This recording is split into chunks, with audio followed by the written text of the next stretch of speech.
Korean government is planning new measures to attract more foreign tourists. The move includes investing in tourism infrastructure and expanding language services at the tourism call center.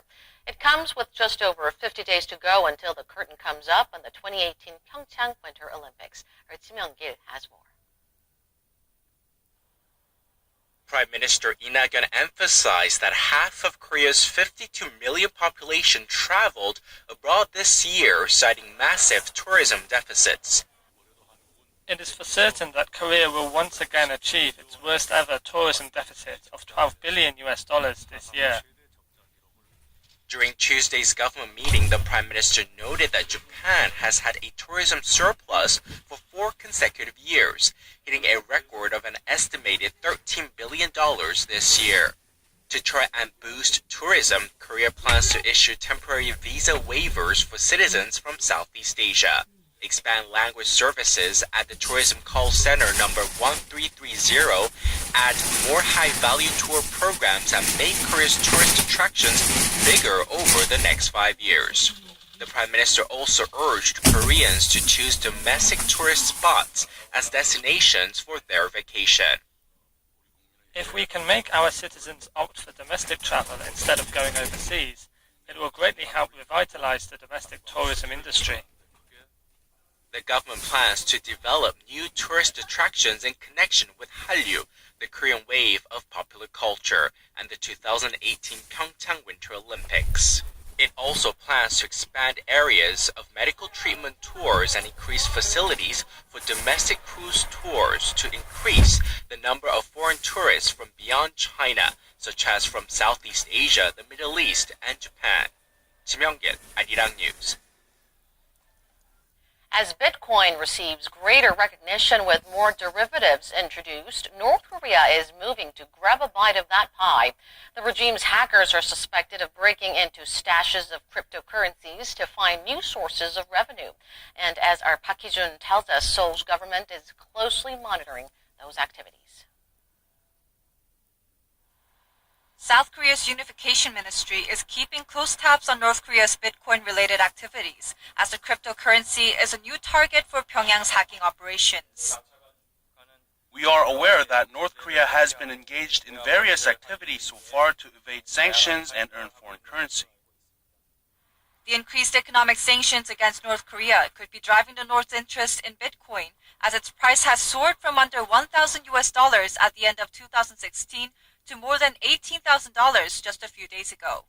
When asked whether the South Korean government has detected any concrete signs or evidence of North Korea getting involved with the cryptocurrency, we're monitoring North Korea's trend related to Bitcoin. The Unification Ministry spokesperson added that the government was cooperating with the National Cybersecurity Center and other relevant agencies to prevent North Korea from hacking into cryptocurrencies. Information security experts said measures were needed to protect cryptocurrency investors. Virtual money exchanges should seek better security protection for their investors and enhance transparency in the cryptocurrency trade. The expert also advised the government to form a task force to consider whether to levy taxes on financial gains from trade in virtual currencies after a study of foreign cases. South Korea is home to one of the world's largest Bitcoin exchanges, with about 1 million people estimated to own some of the best-known digital currency. Park Hee-jun, Arirang News.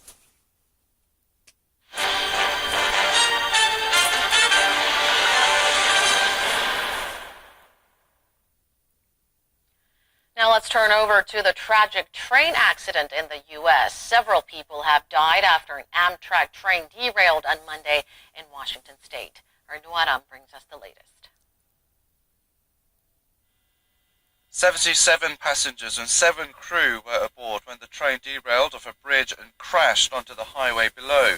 The accident happened during morning rush hour on Monday, and the train was on its inaugural run on a faster route from Seattle to Portland, Oregon. It was said to be moving at nearly 130 kilometers an hour just before it reached the overpass, where the speed limit is significantly lower. A local fire official said at least 3 people were killed, but no fatalities were reported among motorists. About 100 people are in hospital, with a few of them sustaining serious injuries. Images from the scene show one carriage on Interstate 5, while the others dangle over the bridge. The National Transportation Safety Board has launched an investigation. Amtrak President Richard Anderson suggested that the cause of the crash could be due to a malfunction of a system on the track that automatically slows a train down if it senses it is going too fast. President Trump, meanwhile, used the deadly derailment to call for more spending on infrastructure in a tweet sent a few hours after the accident. He said the crash was why his, quote, soon-to-be-submitted infrastructure plan must be approved quickly. The accident happened on a newly completed bypass. The possibility that the wreck was caused by something on the tracks fed into concerns voiced by local officials about the risk of high-speed trains crossing busy streets. The mayor of a town near the derailment had warned about the danger of an accident at a public meeting only 2 weeks ago. Noara, Arirang News. The United States has vetoed a UN Security Council draft resolution that called for the reversal of President Trump's recent recognition of Jerusalem as Israel's capital. Palestinian leaders slammed the move, saying they will seek a General Assembly vote on Washington's decision. Our Park Se-young has more. The United States stood alone on Monday when it vetoed a UN Security Council draft resolution rejecting President Trump's decision to recognize Jerusalem as Israel's capital. All the Council's 14 other members voted in favor of the motion, which was put forward by Egypt. It also called for the U.S. to withdraw plans to put its embassy in Jerusalem. The U.S. ambassador to the UN defended the decision, adding it was the first veto cast by the United States in more than 6 years. We do it with no joy, but we do it with no reluctance.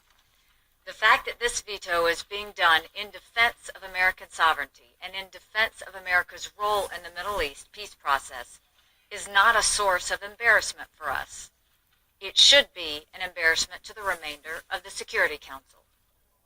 Israel celebrated the U.S. veto, with Israeli Prime Minister Benjamin Netanyahu thanking Haley and Trump for the decision on his official Facebook page. Palestinian leaders slammed the veto, citing it as further proof the White House can no longer have a say in the Israeli-Palestinian peace process. The Palestinian foreign minister said he expected the U.S. to veto the draft resolution, and that the Palestinians would seek an emergency special session of the UN General Assembly on Trump's decision. Park Se-young, Arirang News. South Korea's producer price index for November dipped for the first time in 5 months. According to the Bank of Korea on Tuesday, the index edged down 0.1% from October. It was mostly down to a cut in natural gas bills by an average 9.3% due to the decline in global prices of liquefied natural gas. On the other hand, the producer price of industrial goods that account for more than half of PPI saw a monthly rise of 0.1% with rising global prices of raw materials. This figure is still a 3.1% rise on year, marking the 13th consecutive month of gains. The Nasdaq briefly blew past the 7,000 mark for the first time on Monday as Wall Street continues to boom on rising optimism about the likelihood of a big corporate tax cut. The tech-heavy index jumped as much as 1% to touch 7,003 during trading, reaching the milestone less than 8 months after crossing 6,000. This comes even as tech shares have endured bouts of sell-offs in the recent months amid concerns over valuations and questions on whether the sector stands to gain from President Trump's tax reforms. Including Monday's gains, the Nasdaq is up more than 30% so far this year.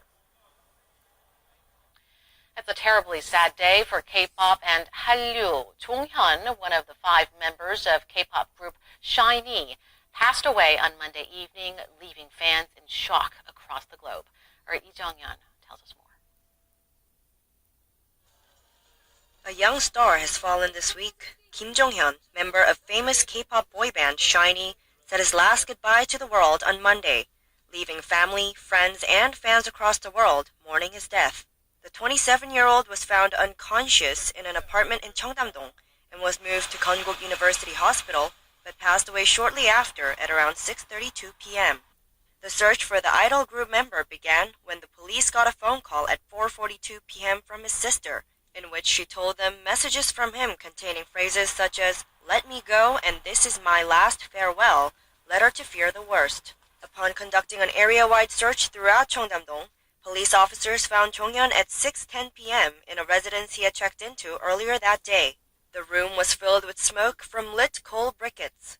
His family members have decided not to carry out an autopsy, according to the Gangnam Police Department on Tuesday. Jonghyun shot to fame as the lead singer of the group Shinee